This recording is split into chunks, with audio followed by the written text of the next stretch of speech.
you look at, I think as you take the midterm exam, whatever you want to call it, A-Day, you look at where you started from, what you've been taught the entire time, and then find out where you are now. And, for us, we start with a new offense.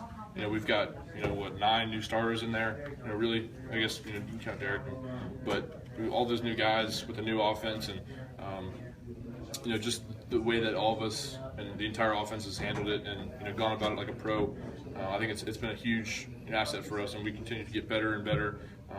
From where we were day one to where we are now, it feels good. It's a lot of light shed, and we just continue to do that. But I think there's a step in the right direction. So aside from just cutting back on the turnovers, what are some of the primary things that you guys as an offense feel like you need to improve on going into the fall that you're focused on? I think certainly getting in better shape for the no huddle style offense, but for us, I think at some point we kind of got away from really dominating people off the line of scrimmage, and I think we did a pretty good job of that today.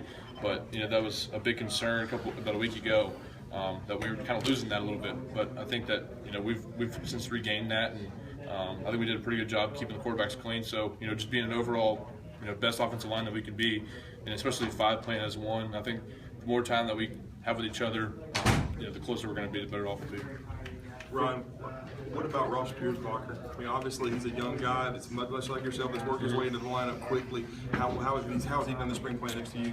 He's been great. Like I said before, for a guy that's, he did take, he learned the offense last year, but at the same time he still had a reserve role.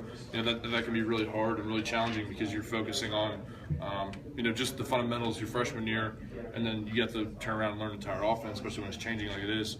So for him to come in there and do that, he showed a lot of light for a lot of coaches and a lot of players that he's going to be, a really good player down the road. And even this spring, he just grew from where he was day one to where he is now, and he's gotten a lot more physical. He's a big guy too, so I think the future's really bright for him, and we're excited to see where he's going to be. From your experience in this offseason when coaches are around, how much improvement can you guys make from where you are now to fall practice? It's all on the leadership guys, honestly. When coaches aren't out there in the summertime, we're just with Coach Cochran, but the leaders on the team can really set the pace on how far we want to take this thing. So for us, I know as an offensive leader, and myself and Derek and Cochran, all those guys, we're going to have to push, as hard as we can to get everybody on the right direction, because, it's different when the coaches aren't out there versus when you are. So for us, I think it's going to help us, enter into a leadership role, but it also makes us better as an offense.